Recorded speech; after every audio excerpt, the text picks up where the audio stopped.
Hello everyone, my name is Priyanshi Jain. This is the part third of ABO Blood Grouping. ABO Blood Grouping के part first में हमने discuss करा था कि ABO Blood Grouping के जो antigens होते हैं जैसे A antigen, B antigen, H antigens, ये एंटीजेंस कैसे बनते हैं। पार्ट सेकंड में हमने डिस्कस करा था ABO Blood Grouping की जो एंटीबॉडीज होती हैं जैसे A एंटीबॉडी, B एंटीबॉडी, वो एंटीबॉडीज कैसे बनती है। अगर आपने पार्ट फर्स्ट और पार्ट सेकंड नहीं देखा है तो उसका लिंक मैं आपको आई बटन और डिस्क्रिप्शन बॉक्स में मेंशन कर दूंगी। आज के पार्ट थर्ड में हम ये देखेंगे how to check the compatibilities and incompatibilities of blood group A.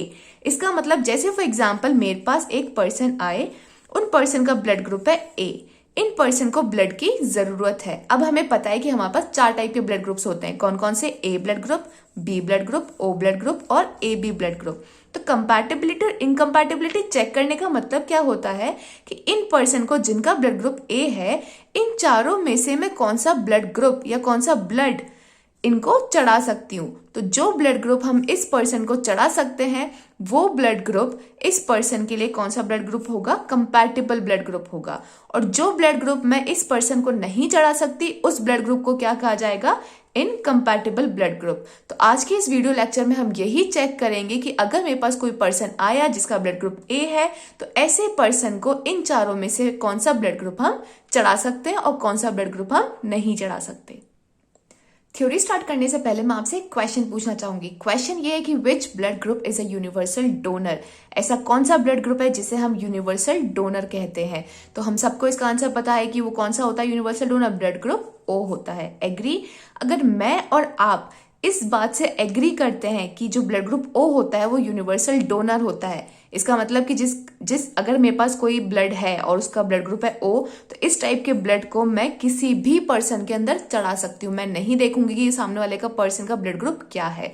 Universal donor का मतलब क्या होता है कि अगर मेरे पास ब्लड ग्रुप ओ है तो ऐसा ब्लड मैं किसी को भी चढ़ा सकती हूँ। तो देखिए हम यहाँ पे केस डिस्कस करते हैं। मेरे पास रिसिपिएंट है जिसका ब्लड ग्रुप क्या है? ए, और मेरे पास डोनर का ब्लड ग्रुप रखा है ओ, राइट। तो मुझे ये पता है कि यूनिवर्सल डोनर है, इसका ब्लड मैं इसको आराम से चढ़ा सकती हूँ, कोई रिएक्शन नहीं होगी। तो देखिए अगर इनका ब्लड ग्रुप है ए, इसका मतलब इनकी आरबीसी पे ए एंटीजन है और प्लाज्मा में बी एंटीबॉडी है। इनका ब्लड ग्रुप है ओ, तो इनकी आरबीसी पे एच एंटीजन है और ए एंटीबॉडी, और दोनों एंटीबॉडी प्रेजेंट है। थियोरेटिकली अगर मैं आपसे क्वेश्चन पूछूं तो यहाँ पे क्वेश्चन राइज होता है, वो ये है कि जब मैं ये ब्लड इनके अंदर चढ़ा दूंगी तो देखिए यहाँ पे क्या प्रेजेंट है? ए एंटीबॉडी प्रेजेंट है, और इनकी आरबीसी पे देखिए यहाँ पे क्या प्रेजेंट है? ए एंटीजन प्रेजेंट है। तो जैसी ए एंटीबॉडी को जैसे मैंने यहाँ चढ़ा दिया, ए एंटीबॉडी को क्या मिल गया? A antigen. ये यहाँ पे क्या हो जाएगा? बाइंड हो जाएगा। बाइंड होते यहाँ पे एक एंटीजन एंटीबॉडी कॉम्प्लेक्स बन जाएगा जिससे रिएक्शन होना स्टार्ट हो जाएगी। बट प्रैक्टिकली ये होता है कि जब हम इस ब्लड को इसके अंदर चढ़ा देते हैं कोई रिएक्शन नहीं होती, लेकिन थियोरेटिकली हम देखें तो यहाँ रिएक्शन होनी चाहिए। तो यहाँ पे क्वेश्चन क्या बनता है कि why and how blood group O is a universal donor. क्यों और कैसे हम ब्लड ग्रुप ओ को यूनिवर्सल डोनर बता सकते हैं, जबकि इस केस में हमने देखा है कि यहाँ पे जो ए एंटीबॉडी है वो इसके ए एंटीजन के साथ रिएक्ट कर रही है और ट्रांसफ्यूजन रिएक्शंस भी शो कर सकती है। अगर आपको इस क्वेश्चन का आंसर जानना है तो आपको इस वीडियो को एंड तक देखना होगा। अब देखिए हमारे पास 4 टाइप के ब्लड ग्रुप्स होते हैं, A blood group, B blood group, A B blood group और ओ ब्लड ग्रुप। तो 4 केसेस बनते हैं। तो हम एक एक केस को मतलब 1 बाय 1 डिस्कस करेंगे। तो यहाँ पे मेरा केस फर्स्ट, मेरा जो रिसिपिएंट है उनका ब्लड ग्रुप ए है और यहाँ पे जो डोनर मैंने लिया है वो है मेरा ब्लड ग्रुप ए का। डोनर क्या होता है? डोनर वो होते हैं जो ब्लड को डोनेट करते हैं, राइट। और रिसिपिएंट कौन होते हैं? जो ब्लड को रिसीव करते हैं। तो ये क्या करेगा? डोनेट कर देगा ब्लड को, और ये इनसे क्या कर लेगा? रिसीव कर लेगा, ठीक है। यहाँ पे मैंने ब्लड ग्रुप ए का डोनर लिया है, इसका मतलब इनकी आरबीसी पे ए एंटीजन होगा और प्लाज्मा में बी एंटीबॉडी होगी। रिसिपिएंट का भी ब्लड ग्रुप ए है तो आरबीसी पे ए एंटीजन होगा और प्लाज्मा में बी एंटीबॉडी सर्कुलेट करेगी। अब देखिए मैंने यहाँ पे ये मेरे पास एक पर्सन आया, मैंने इनका ब्लड क्या करा, हम क्या करते हैं जो डोनर होता है उसका ब्लड किस में स्टोर करके रखते हैं? बैग के अंदर स्टोर करके रखते हैं। तो ये क्या है? मेरा एक डोनर का ब्लड बैग है। यहाँ पे मैंने आपको दिखाया है कि जब ये ब्लड मैंने यहाँ पे बैग के अंदर रख लिया, अब इस बैग को जो ब्लड है मैं इनको चढ़ाऊंगी, ट्रांसफ्यूज करूंगी। ये ब्लड जब इनकी बॉडी के अंदर चढ़ेगा तो इनके सर्कुलेशन में क्या रिएक्शन होगी। तो मैंने यहाँ ये जो सर्कुलेशन है ना, ब्लड सर्कुलेशन, उसी को यहाँ पे थोड़ा बड़ा करके दिखाया है, ठीक है। मैंने क्या करा? ब्लड को चढ़ाना स्टार्ट करा। जैसे ही मैं ब्लड चढ़ाना स्टार्ट करूंगी रिसिपिएंट के अंदर क्या होगा? ये जो इसकी आरबीसी है वो इसके अंदर एंटर होना स्टार्ट होंगी, इनकी जो एंटीबॉडीज है वो भी एंटर होना स्टार्ट होगी। ठीक है, तो यहाँ पे मैंने डोनर की आरबीसी बना दी है, यहाँ पे मैंने डोनर की एंटीबॉडी बना दी है, और रिसिपिएंट के खुद की भी आरबीसी प्रेजेंट है, तो ये रिसिपिएंट की आरबीसी है, और इसके पास खुद का क्या है, एंटीबॉडी भी है, तो ये रिसिपिएंट की एंटीबॉडी है। ठीक है, अब हमें पता है जो रिएक्शन होती है वो एंटीजन और एंटीबॉडी के बीच में होती है। तो यहाँ पे रिएक्शन किसके बीच में होगी, डोनर की तो एंटीबॉडी, इनकी तो एंटीबॉडी, और रिसिपिएंट का एंटीजन। ठीक है, यहाँ पे देखिए कौन सी एंटीबॉडी है, बी एंटीबॉडी है, और यहाँ पे रेसिपिएंट का एंटीजन कौन सा है, ए एंटीजन है। ठीक है, तो क्या ए एंटीजन से बी एंटीबॉडी जुड़ सकती है, नहीं जुड़ सकती। ए एंटीजन से सिर्फ ए एंटीबॉडी ही जुड़ सकती है। इस टाइप को हम क्या बोलते हैं, कॉरस्पॉन्डिंग एंटीबॉडी या कॉरस्पॉन्डिंग एंटीजन। ठीक है, और यहाँ पे देखिए, यहाँ भी दोनों की आरबीसी पे क्या है, ए एंटीजन है, और रेसिपिएंट की एंटीबॉडी कौन सी है, बी है। तो ये दोनों एक दूसरे के अगेंस्ट नहीं है।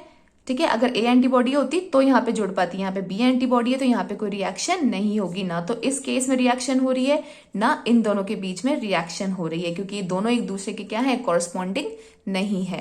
तो ठीक है, देखो यहाँ पे मैंने एक टेबल बना के आपको दिखा दिया है कि डोनर का ब्लड ग्रुप है ए, रिसिपिएंट का है ए, तो ब्लड ग्रुप ए है दोनों का, एंटीजन कौन से होंगे, दोनों में ए होंगे, एंटीबॉडी कौन सी होगी, बी एंटीबॉडी, और बी एंटीबॉडी ब्लड ट्रांसफ्यूजन के बाद जब हम डोनर का ब्लड ट्रांसफ्यूज करेंगे रिसिपिएंट की बॉडी के अंदर, तो दो रिएक्शंस पॉसिबल हो सकती हैं। कौन कौन सी reaction, reaction between donors antibody, donor की तो एंटीबॉडी और रिसिपिएंट का आरबीसी, और दूसरी रिएक्शन होगी डोनर के एंटीजन के बीच में और रिसिपिएंट की एंटीबॉडी के बीच में। इस केस में भी क्या हो रहा है, कोई रिएक्शन नहीं हो रही है, क्योंकि जो डोनर की एंटीबॉडी है और जो रिसिपिएंट का एंटीजन है वो दोनों एक दूसरे के कॉरस्पॉन्डिंग नहीं है। इस केस में भी सेम ये है कि यहाँ पे कोई ट्रांसफ्यूजन रिएक्शन नहीं हो रही, क्योंकि डोनर का एंटीजन और रेसिपिएंट की एंटीबॉडी एक दूसरे के कॉरस्पॉन्डिंग नहीं है। तो हमारा लास्ट का कंक्लूजन क्या निकलता है कि ऐसा ब्लड जिसका ब्लड ग्रुप है ए, उस ब्लड को हम जिनका ब्लड ग्रुप ए है उस पर्सन को हम दे सकते हैं। तो blood with a blood group A can be given to a person with blood group A. अब हमारा सेकंड केस है कि मेरे पास जो डोनर है उनका ब्लड ग्रुप है बी, और जो मेरे पास रिसिपिएंट है उनका ब्लड ग्रुप है ए, वो जो हमारा सेम केस चल रहा है। ठीक है, यहाँ पे हम ब्लड ग्रुप बी, हम ये चेक करेंगे क्या ऐसे पर्सन को जिनका ब्लड ग्रुप ए है उन्हें ब्लड ग्रुप बी चढ़ा सकते हैं, नहीं चढ़ा सकते। बी ब्लड ग्रुप का मतलब क्या है कि इस पर्सन के आरबीसी में बी एंटीजन होगा, प्लाज्मा में ए एंटीबॉडी होगी। ठीक है, तो यहाँ पे मैंने बैग बना दिया, यहाँ पे सर्कुलेशन बना दिया है। देखिए, हम जैसे ही इस ब्लड को इसके अंदर ट्रांसफ्यूज करेंगे तो डोनर की आरबीसी, डोनर की एंटीबॉडी इसके अंदर एंटर हो जाएगी। यहाँ पे देखिए डोनर की एंटीबॉडी कौन सी है, ए एंटीबॉडी, रिसिपिएंट की आरबीसी पे कौन सा एंटीजन है, ए एंटीजन है। तो थियोरेटिकली या जनरली हम बात करें तो ये होना चाहिए कि ये जो ए एंटीबॉडी है ये तुरंत ए एंटीजन के साथ जाके बाइंड हो जानी चाहिए, क्योंकि एक दूसरे की ये क्या है, कॉरस्पॉन्डिंग है। बट यहाँ पे कोई बाइंडिंग नहीं होती। ऐसा क्यों होता है, इसका आंसर ये है कि जैसे ही डोनर की एंटीबॉडी इस रिसिपिएंट की बॉडी में एंटर होती है, ये एंटीबॉडीज डाइल्यूट हो जाती हैं। ठीक है, डाइल्यूट का मतलब क्या है, देखिए हम बैग में कितना ब्लड लेते हैं, 400 450 ml। हमारी ह्यूमन बॉडी के अंदर एवरेज कितना ब्लड होता है, 5 से 6 लीटर। ठीक है, तो ये इतना सा ब्लड जिसमें, और इतना सा तो ये ब्लड है, 450 ml तो ब्लड ही है, उसमें भी बहुत कम अमाउंट में क्या प्रेजेंट है, एंटीबॉडीज प्रेजेंट है। जब ये एंटीबॉडीज इतने बड़े शरीर के अंदर एंटर करती हैं, इनका कॉन्सेंट्रेशन इतना कम होता है कि ये एंटर करती क्या हो जाती है, डाइल्यूट हो जाती है एकदम। ठीक है, डाइल्यूट होती इनके पास इतनी क्षमता नहीं रहती कि ये इफेक्टिवली इस एंटीजन के साथ बाइंड हो सके, या फिर इनका इतना कॉन्सेंट्रेशन नहीं होता कि ये कोई ट्रांसफ्यूजन रिएक्शन शो कर सके। इसलिए ये चीज हमेशा याद रखना कि जो डोनर की एंटीबॉडी होती है और जो रिसिपिएंट का एंटीजन होता है, इसके बीच में हम कभी कंपैटिबिलिटी मैच नहीं करते, क्योंकि डोनर की एंटीबॉडी इफेक्टिव नहीं होती जब वो किसी रिसिपिएंट की बॉडी के अंदर एंटर हो जाए। तो इस केस के अंदर क्या होगा, यहाँ पे कोई रिएक्शन नहीं होगी, तो देयर इज नो रिएक्शन। इस केस में हम देखिए क्या होगा, यहाँ पे डोनर का क्या है, आरबीसी पे बी एंटीजन है, और रिसिपिएंट की एंटीबॉडी कौन सी है, बी एंटीबॉडी है। तो देखिए हमारी इस पूरी बॉडी में रिसिपिएंट के पास तो बहुत सारी एंटीबॉडीज है, काफी ज्यादा कॉन्सेंट्रेशन में एंटीबॉडीज प्रेजेंट है। तो जैसे ही डोनर की आरबीसी बी एंटीजन के साथ एंटर करेगी, ये इतनी ज्यादा प्रेजेंट है कि तुरंत इस पे अटैक कर जाएगी, इस बी एंटीजन पे अटैक कर जाएगी, इसको पकड़ लेगी। ठीक है, पकड़ने से क्या होगा, सारी आरबीसी को एक जगह इकट्ठा कर लेगी, जो जो भी डोनर की आरबीसी आएंगी उसको एक जगह इकट्ठा कर लेगी, वहां पे क्या बना लेगी, जैसे यहाँ पे इकट्ठा कर लिया और यहाँ पे क्या बना दिया इसने, क्लम्प बना दिया, जिसे हम कहते हैं हीम एग्लूटिनेशन। तो ये सारी ये जो एंटीबॉडीज हैं इसको क्या कर लेंगी, यहाँ पर अपने चारों तरफ बाइंड करके रख लेगी और क्या बना लेगी यहाँ पे, हीम एग्लूटिनेशन, जिसकी वजह से यहाँ पे क्या शो होंगी आपको, ट्रांसफ्यूजन रिएक्शन शो होंगी। ठीक है, तो देखिए यहाँ पे भी दो टाइप की रिएक्शन होगी, डोनर्स की एंटीबॉडी और रिसिपिएंट के एंटीजन के बीच में हो रही है एक रिएक्शन। तो ट्रांसमिशन के बाद जो डोनर की एंटीबॉडी होती है वो रिसिपिएंट की बॉडी में एंटर करती है, लेकिन एंटर करते ही वो क्या हो जाती है, डाइल्यूट हो जाती है। ठीक है, डोनर एंटीबॉडी इतनी ज्यादा इफेक्टिव नहीं होती कि वो रिसिपिएंट के आरबीसी के एंटीजन के साथ बाइंड हो सके, इसलिए यहाँ पे कोई ट्रांसफ्यूजन रिएक्शन नहीं शो होती। अब जो दूसरी रिएक्शन हो रही है डोनर के एंटीजन और रिसिपिएंट की एंटीबॉडी के बीच में, इसमें क्या होगा कि यहाँ पे तो बहुत ज्यादा हाई कॉन्सेंट्रेशन में क्या प्रेजेंट है, हाई कॉन्सेंट्रेशन में प्रेजेंट है एंटीबॉडी। तो ये एंटीबॉडी इफेक्टिवली बाइंड हो जाएगी डोनर्स के एंटीजन के साथ और क्या करेगी, हीम एग्लूटिनेशन करेगी, जिसकी वजह से यहाँ पे ट्रांसफ्यूजन रिएक्शंस शो होगी। तो क्या ये ब्लड जो बी है वो इसके लिए कंपैटिबल है, तो इसका आंसर होगा no. Blood with blood group B can not be given to a person with blood group A.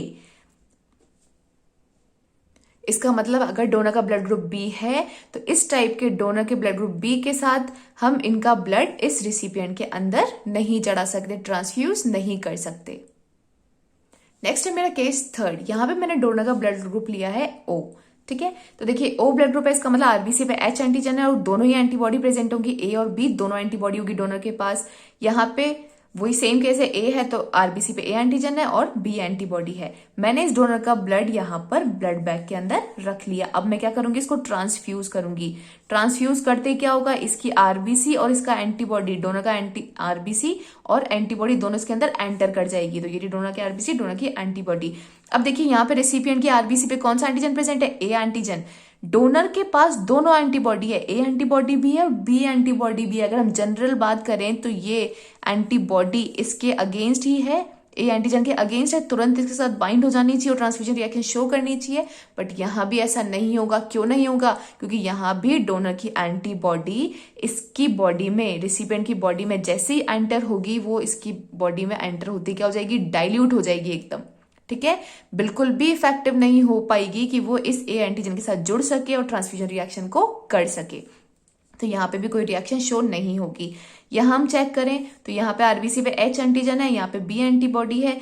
RB जो ब्लड ग्रुप ओ होता है उसके पास तो कोई एंटीजन होता ही नहीं है, ना ए होता है ना बी होता है, एच तो होता है लेकिन ए और बी में से दोनों ही नहीं होता।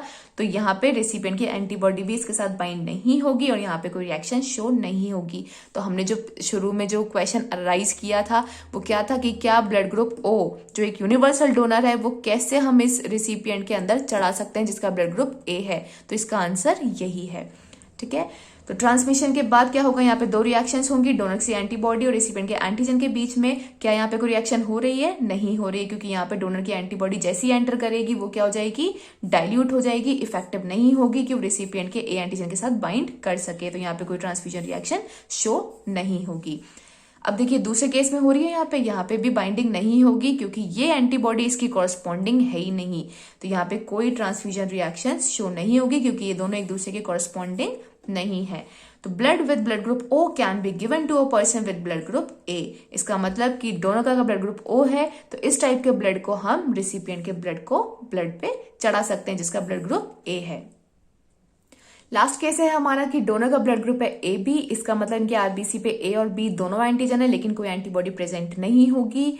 जैसे ही मैं इसका ब्लड इनके अंदर ट्रांसफ्यूज करूंगी डोनर की आरबीसी भी आ जाएगी और डोनर की एंटीबॉडी भी आ जाएगी। यहाँ पे तो कोई एंटीबॉडी है ही नहीं तो यहाँ पे कोई एंटीबॉडी होगी ही नहीं। ठीक है, तो यहाँ पे अगर हम बात करें कोई एंटीबॉडी है ही नहीं तो इन दोनों के बीच में कोई रिएक्शन नहीं होगी। तो there is no transfusion reaction between donor antibody and recipient antigen. अगर हम दूसरे केस की बात करें तो देखिए यहाँ पे डोनर की आरबीसी पे ए और बी एंटीजन दोनों है और यहाँ पे रिसिपिएंट के पास बी एंटीबॉडी प्रेजेंट है। जैसे डोनर की आरबीसी इसमें एंटर कर जाएगी बी एंटीबॉडी इतनी ज्यादा हाई अमाउंट पे प्रेजेंट है कि तुरंत इस पे क्या करेगी, अटैक करेगी, इसको पकड़ लेगी, इसकी आरबीसी को पकड़ लेंगी और वहां पे क्लम्प, एक गुच्छा या फिर कहो कि एक थक्का सा जमा देगी। ठीक है, तो यहाँ पे क्या हो जाएगी, हीम एग्लूटिनेशन शो होगी, जिसकी वजह से यहाँ पे ट्रांसफ्यूजन रिएक्शन होना स्टार्ट हो जाएगी। तो इस केस के अंदर ट्रांसफ्यूजन रिएक्शन हो रही है, लेकिन किसके बीच में, डोनर्स की आरबीसी और रिसिपिएंट के एंटीबॉडी के बीच में। यहाँ पे कोई रिएक्शन नहीं हो रही और यहाँ पे कोई रिएक्शन होती भी नहीं है। ठीक है, हमेशा हम चेक रिएक्शन करते हैं कि क्या डोनर की आरबीसी और रिसिपिएंट के एंटीबॉडी के बीच में रिएक्शन हो रही है, नहीं हो रही। अगर इन दोनों के बीच में रिएक्शन नहीं होती तब हम उस ब्लड ग्रुप को क्या कह देते हैं कि हाँ ये कंपैटिबल है। लेकिन अगर इन दोनों के बीच में रिएक्शन होती है तो उसे क्या कहते हैं कि हाँ ये ब्लड ग्रुप इनकम्पैटिबल है। तो यहाँ पे देखो रिएक्शन डोनर की एंटीबॉडी रेसिपिएंट के एंटीजन के बीच में हो रही है, नहीं हो रही, क्योंकि यहाँ पे कोई एंटीबॉडी प्रेजेंट नहीं है। डोनर के एंटीजन और रेसिपिएंट के एंटीबॉडी के बीच में जरूर यहाँ रिएक्शन हो रही है, क्योंकि ये बी एंटीबॉडी इसकी कॉरस्पॉन्डिंग है इस बी एंटीजन के। So blood group with blood group A B can not be given to a person with blood group A. इसका मतलब अगर डोनर का ब्लड ग्रुप ए बी है तो इस टाइप के ब्लड को हम रेसिपिएंट के अंदर जिसका ब्लड ग्रुप ए है उसे नहीं चढ़ा सकते। सो हमारा लास्ट का कंक्लूजन क्या निकलता है कि ब्लड ग्रुप ए के लिए कौन कौन से ब्लड ग्रुप कंपैटिबल हैं, ब्लड ग्रुप ए और ब्लड ग्रुप ओ। तो अगर किसी पर्सन का ब्लड ग्रुप ए है, वो आपसे ब्लड लेने आया है, तो ऐसे पर्सन को आप ब्लड ग्रुप ए दे सकते हो, ब्लड ग्रुप ओ दे सकते हो। और कौन सा ब्लड ग्रुप हम नहीं दे सकते, जिसे हम बोलते हैं इनकम्पैटिबल ब्लड ग्रुप्स, तो कौन कौन से ब्लड ग्रुप हैं वो, ब्लड ग्रुप बी और ब्लड ग्रुप ए बी। सो आज के वीडियो लेक्चर के बाद हमने एक रूल समझ लिया, वो ये है कि always check compatibilities and incompatibilities between two different blood groups. अगर आप दो डिफरेंट ब्लड ग्रुप्स के बीच में कंपैटिबल और इनकम्पैटिबिलिटी चेक कर रहे हो तो हमेशा हमें चेक करना चाहिए, always check compatibility between recipient की एंटीबॉडी और डोनर का एंटीजन। हमेशा कंपैटिबिलिटी चेक करनी चाहिए किसके बीच में, एक तो रिसिपिएंट की एंटीबॉडी, जो रिसिपिएंट जो रिसीव करने आया है ब्लड उसकी एंटीबॉडी के बीच में, और जो डोनर जिसका ब्लड आप चढ़ा रहे हो उसके एंटीजन के बीच में कोई रिएक्शन हो रही है या नहीं हो रही है। अगर इन दोनों के बीच में कोई रिएक्शन हो रही है तो आप वो ब्लड उसको नहीं चढ़ाओगे, और अगर रिएक्शन नहीं हो रही तो वो ब्लड आप उसको चढ़ा दोगे। इसका क्वेश्चन यहाँ पे राइज होता है कि ऐसी हमने कमिटमेंट कैसे कर दी, क्यों? तो इसका आंसर ये है कि रिसिपिएंट की जो कॉरस्पॉन्डिंग एंटीबॉडी होती है वो रिएक्ट कर सकती है डोनर के एंटीजन के साथ और हीम एग्लूटिनेशन शो करती है, ठीक है, जिसकी वजह से ट्रांसफ्यूजन रिएक्शन होती है। लेकिन डोनर की corresponding antibody should react with recessive antigen. Donor की जो एंटीबॉडीज हैं वो रिसेसिव एंटीजन के साथ रिएक्ट कर सकती हैं, बट दे डू नॉट, लेकिन वो नहीं करती। क्यों नहीं करती? Because when donor antibodies enter into recipient body, क्योंकि जब डोनर की एंटीबॉडी रेसिपिएंट की बॉडी में एंटर करती है वो एंटीबॉडीज क्या हो जाती हैं, डाइल्यूट हो जाती हैं, ठीक है, and not have enough concentration. उनके पास पर्याप्त कॉन्सेंट्रेशन या पर्याप्त मात्रा नहीं होती कि वो इफेक्टिव ट्रांसफ्यूजन रिएक्शंस को शो कर सके। So this is all about the compatibilities and incompatibilities of blood group A. Thank you so much for watching. If you like this video, please like, share and subscribe my YouTube channel.